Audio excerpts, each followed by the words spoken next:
বন্ধুরা, আমি তো ডোরেমনের জন্ম নিয়ে একটা স্পেশাল এপিসোড এক্সপ্লেন করেছিলাম, কিন্তু কখনো নোবিতার জন্ম বা জন্মের দিন নিয়ে কোনো ভিডিও বানাইনি।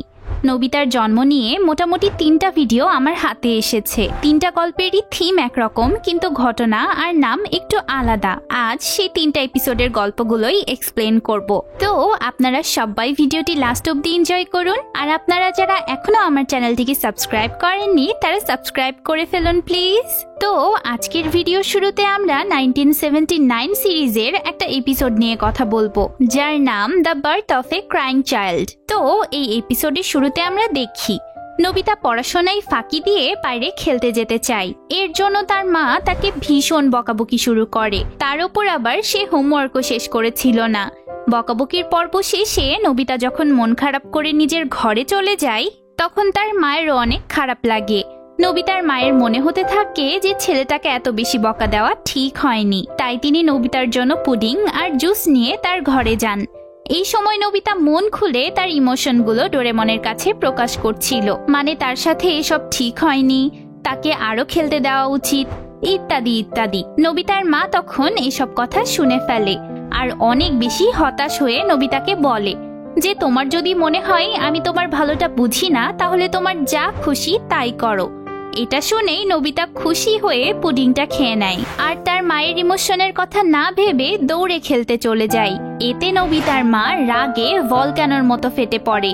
এবার নোবিতার বাবা আর মা একসাথে মিলে নোবিতাকে বকাবকি করতে থাকে। এত লম্বা বকাঝকা সহ্য করার পর নোবিতা ডোরেমনের কাছে গিয়ে বলতে থাকে যে এতটুকু ব্যাপারের জন্য বাবা মা আমাকে এত বকা দিল কিভাবে? তার মানে তারা আমার আসল বাবা মাই নয়, সেজন্যই তারা আমাকে ভালোবাসে না। নোবিতার এসব আজগুবি কথা শুনে ডোরেমন তাকে টাইম মেশিনে করে তার জন্মের দিনে নিয়ে যেতে চায়। এতে নোবিতাও অনেক এক্সাইটেড হয়ে যায়।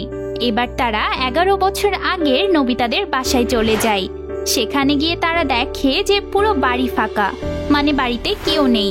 চারিদিকে খোঁজাখুঁজি করতে করতে একটু পরেই নোবিতার বাবা বাড়িতে চলে আসেন। তাকে দেখে অনেক বেশি এক্সাইটেড মনে হচ্ছিল। তিনি এত বেশি এক্সাইটেড ছিলেন যে বাড়িতে ঢুকেই তিনি চারিদিকে ছোট্ট বাচ্চাকে খুঁজতে থাকেন। বাড়ির প্রত্যেকটা কোণায় খুঁজেও যখন তিনি তার নিউবর্ন বেবিকে দেখতে পান না, তখন তিনি বেশ হতাশ হয়ে পড়েন।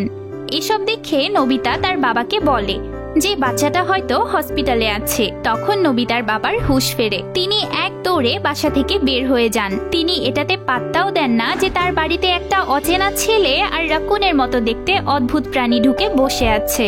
যাই হোক, নোবিতা আর ডোরেমনও তার বাবার পিছে পিছে হসপিটালে যায়। সেখানে জিয়ান আর সুনিয়র মাও ছোট্ট নোবিতাকে দেখতে এসেছিল। এখানে আমরা দেখি ছোট্ট জিয়ান এই বয়সেও সুনিয়কে ধরে মারছে আর তার চুপিটা কেড়ে নিতে চাইছে।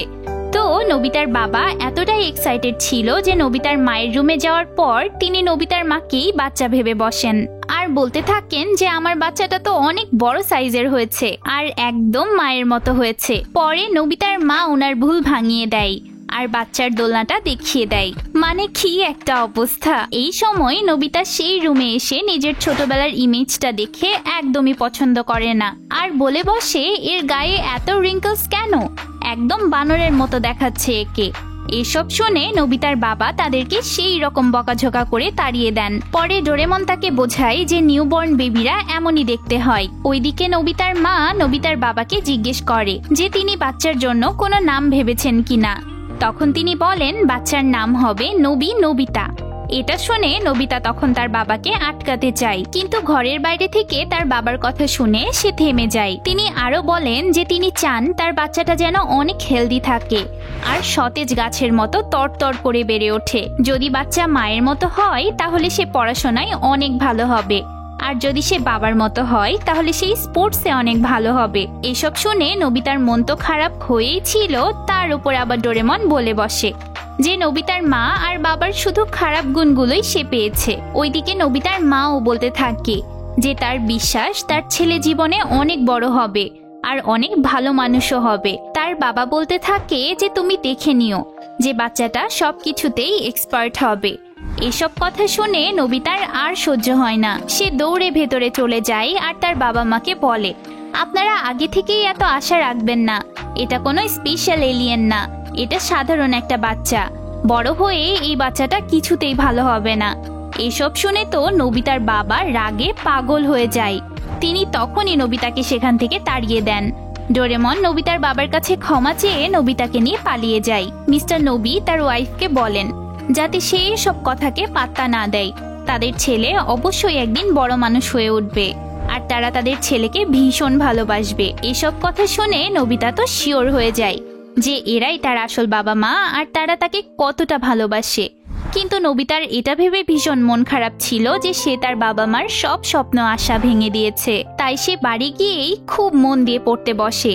সেদিন সে সারা রাত পড়াশোনা করেছিল।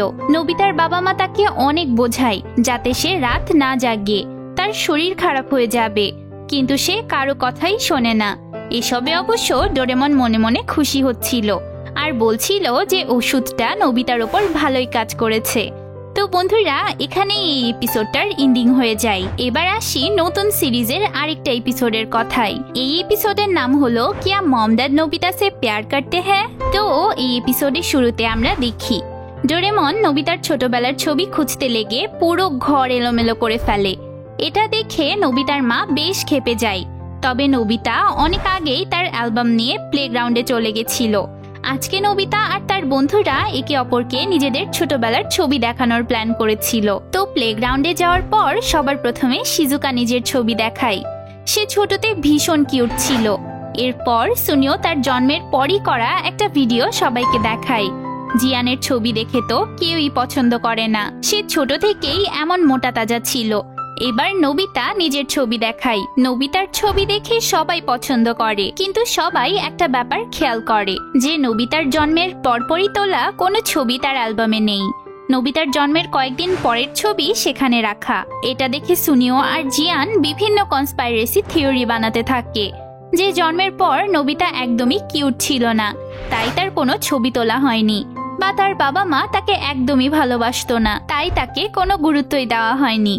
এসব শুনে নোবিতার অনেক খারাপ লাগে আর সে সবাইকে মিথ্যা প্রমাণ করার জন্য নিজের জন্মের পরপরই তোলা ছবি খুঁজে আনতে চলে যায়। কিন্তু বাসায় গিয়ে সে তার ক্ষিপ্ত মায়ের মুখোমুখি হয়। একে তো নোবিতা হোমওয়ার্ক করেনি, তার ওপর নোবিতার পুরো ঘর এলোমেলো হয়েছিল। তাই তিনি দ্রুত নোবিতাকে ঘরে গিয়ে সব কিছু গুছিয়ে স্টাডি করতে বলেন। কিন্তু নোবিতা তার ছবি খোঁজা নিয়ে এত বেশি টেনশনে ছিল যে সে তার মায়ের কথা শুনতেই চায় না। এতে নোবিতার মা রাগে ভলকানোর মতো ফেটে পড়ে। এবার নোবিতার মা আর বাবা একসাথে মিলে নোবিতাকে ভীষণ বকাবকি শুরু করে। রাগের মাথায় তারা এমন কথাও বলে ফেলে যে তুমি আমাদের ছেলে হলে এমনটা করতে না, তোমাকে নিয়ে আশা করাটাই ভুল ছিল, ইত্যাদি ইত্যাদি। এসব শুনে নোবিতার মনে হতে থাকে যে তার বাবা মা তাকে সত্যিই ভালোবাসে না। এজন্যই তো জন্মের পরে কেউই তার ছবি তোলেনি, এমনকি তার নামটাও কেমন জানি শুনতে বেকার লাগে। সে তখনই নিজের জামা কাপড় গুছিয়ে বাড়ি ছেড়ে চলে যায়। ডোরেমন হাজার বোঝানোর চেষ্টা করলেও সে বোঝে না। বাড়ি থেকে বের হয়ে সে প্রথমে শিজুকার বাসায় যেতে চায়, কিন্তু সে দেখে যে শিজুকা তার মায়ের সাথে শপিং এ যাচ্ছে। তাই সে লেকের পাশের ব্রিজটার নিচে বসে থাকে। কিছুক্ষণ পরেই ডোরেমন তাকে নিতে চলে আসে। এবার ডোরেমন তাকে বুঝিয়ে বলে যে তুমি যদি সত্যিই জানতে চাও যে তোমার জন্মের পরের ছবি কেন তোলা হয়নি, তাহলে আমরা টাইম মেশিন ইউজ করতে পারি। এই কথাটা তো নোবিতার মনেই ছিল না। এবার তারা টাইম মেশিনে চেপে সেই দিনে চলে যায় যেদিন নোবিতা জন্ম নিয়েছিল। এদিকে নোবিতার বাবা ছেলের অভিমান ভাঙাতে এসে দেখে যে নোবিতা তো ঘরে নেই, শুধু তার ছোটবেলার অ্যালবামটা টেবিলে পড়ে আছে। বাইরে বেশ বৃষ্টি হচ্ছে দেখে তিনি অনেক চিন্তায় পড়ে যান। ওইদিকে নোবিতা আর ডোরেমন বাসায় গিয়ে দেখে যে বাসায় কেউ নেই। পুরাতন এপিসোডের মতোই এখানে সেম কাহিনী দেখানো হয় যে নোবিতার বাবা তাড়াহুড়ো করে বাসায় আসেন। এবার অবশ্য তিনি নোবিতার পরিচয় জিজ্ঞেস করেন, তবে হসপিটাল থেকে ফোন আসার জন্য তিনি দ্রুত হসপিটালে চলে যান। নোবিতারাও বাবার পিছু পিছু হসপিটালে যায়। তবে হসপিটালে যাওয়ার আগে তিনি একটা ক্যামেরা কিনে ফেলেন। হসপিটালে গিয়ে নোবিতার বাবা নিজের ছেলেকে দেখে খুব খুশি হন আর বাচ্চাটার অনেক ফটোশুট করেন। কিন্তু এবারও নোবিতা এসে বাচ্চাটাকে দেখে উল্টাপাল্টা কমেন্ট করায় নোবিতার বাবা ভীষণ রেগে যায় আর নোবিতাকে রুম থেকে বের করে দেয়। এরপর নোবিতার বাবা তার ছেলের নাম রাখেন নোবিতা নোবি। তখন নোবিতা আবার তার বাবাকে বলতে চায় যে এমন অদ্ভুত নাম যাতে বাচ্চাটাকে না দেওয়া হয়, কিন্তু ডোরেমন তাকে কোনো মতে আটকে নেয়, না হলে এবার তো নোবিতার বাবা তাদের মেরেই দিবে। যাই হোক, ছেলের নাম রাখার পর নোবিতার বাবা সেই রুমের জানালা খুলে দেন আর নোবিতার মাকে একটা বিশাল বড় গাছ দেখিয়ে বলেন যে নোবিতার মা যখন প্রেগনেন্ট ছিল তখন একবার তিনি সেই গাছটার পাশ দিয়ে যাচ্ছিলেন। যদিও গাছটার পাতা তখন ঝরে গেছিল, তাও গাছটাকে দেখে তার মনে শান্তি লাগছিল। গাছটা যেন গর্ব করে তার সামনে দাঁড়িয়েছিল। কত ঝড় ঝঞ্ঝা রোদ বৃষ্টি শীতের পরেও গাছটা বেড়েই চলেছিল। তখন থেকেই তিনি এটাই চাইতেন যাতে তার বাচ্চাও গাছটার মতোই স্ট্রং হয়, খুব পড়ালেখা করে, ভালো একজন মানুষ হয়, সে যেন এই গাছটার মতোই সতেজ থাকে সবসময়। এজন্যই তিনি নোবিতার মাকে এই হসপিটালে ভর্তি করেছিলেন। এসব ভেবেই তিনি নোবিতা নামটা রেখেছেন। এবার নোবিতার বাবা মা বেশ কিছুক্ষণ ধরে তাদের বাচ্চার ফিউচার নিয়ে আলোচনা করেন। তাদের কথা শুনেই বোঝা যাচ্ছিল যে তারা তাদের বাচ্চাকে কতটা ভালোবাসেন।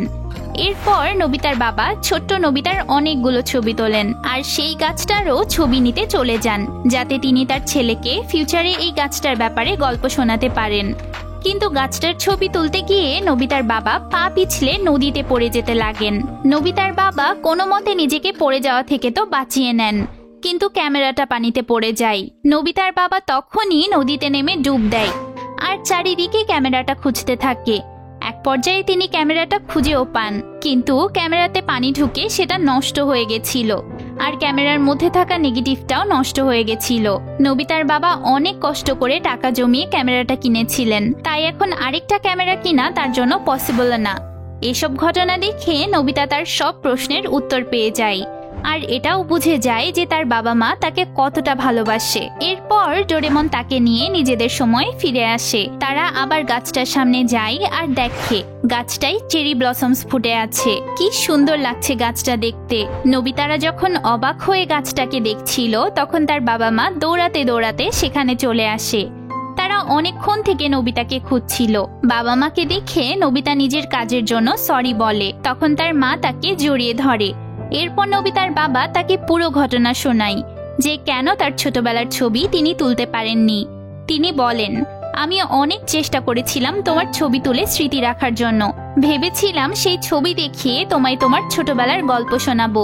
এর জন্য আমি অনেক কষ্টে টাকা জমিয়ে ক্যামেরাও কিনেছিলাম, কিন্তু তোমার জন্মের খুশিতে আর এক্সাইটমেন্টে ক্যামেরাটাই ভেঙে গেছিল। তবে তুমি এটা জেনে রাখো যে আমরা তোমাকে ভীষণ ভালোবাসি, তুমি আমাদের সবকিছু। এবার নোবিতার মা তাকে একটা স্কেচ বুক দেখায়। ক্যামেরাটা ভেঙে যাওয়ার পর নোবিতার বাবা সেদিন থেকেই ছোট্ট নোবিতার স্কেচ বানাতে শুরু করেছিল। তিনি দিন রাত এক করে অনেক চেষ্টা করেছিলেন যাতে নোবিতার ছোটবেলার স্মৃতিগুলো পুরোটাই তিনি ধরে রাখতে পারেন। এসব দেখে নোবিতার অনেক কষ্ট লাগে। সে বলতে থাকে, তোমরা আমাকে মাফ করে দাও, কারণ আমি তোমাদের মন মতো হতে পারিনি, আমি একটা ভালো ছেলে হতে পারিনি। তখন নোবিতার বাবা তাকে বোঝায় যে চেষ্টা করলে তুমিও অনেক কিছু করতে পারবে। এরপর ডোরেমন নোবিতা আর তার বাবা মার এই সুন্দর স্মৃতিময় দিনটাকে মনে রাখার জন্য একটা ক্যামেরা বের করে আর তাদের সুন্দর একটা ছবি তুলে দেয়। আর এখানেই এই এপিসোডটার এন্ডিং হয়ে যায়। বন্ধুরা, 1979-এর আরও একটা মুভি আছে যেটার গল্প আরও বড় আর বেশি সুন্দর, তাই সেই স্পেশাল এপিসোডটা নিয়ে আমি একটা আলাদাই ভিডিও বানাবো, কারণ আজকের ভিডিওটা অনেক বড় হয়ে যাচ্ছে। ততদিন অবধি আপনারা সবাই ভালো থাকবেন, সুস্থ থাকবেন। দেখা হবে পরের ভিডিওতে। টাটা।